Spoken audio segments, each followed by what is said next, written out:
This video is to show the general idea behind mixing caustic soda in order to add it into the brine and use it to adjust the pH in the brine. So here we've got caustic soda in powder form.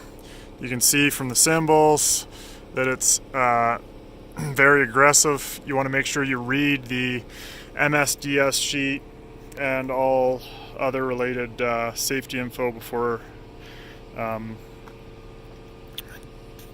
mixing this. So the procedure I'm going to use here is I've got my bottles full of water ready. These need to be completely clean or never used before bottles would be the ideal. You can see I've only got the water level just a little above half, and that's because I want it so that it's easy to pour when I'm going to be mixing it later. If I was starting with a full bottle, it would be more hazardous to mix, and it would also be harder to pour later. And then I've also got my safety gear here, these super long chemical gloves, apron, and a full face mask.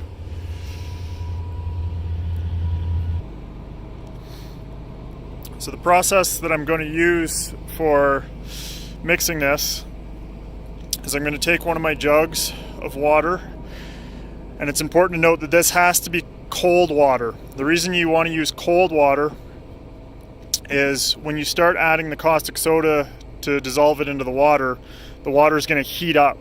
So you want to start off with nice cold water. I'm going to put the caustic soda from here into here, and then I'll use this to add it to the water. You always want to add the caustic soda to the water and never the other way around. You don't want to add water to caustic soda. Since this is going to heat up as you add it, you want to just do it really nice and slow. I've got a real nice long mixing stick here so that I can maintain my distance as I mix it. And you always want to mix it with a stick. You don't want to shake it or do anything else to mix it. So essentially that's the plan.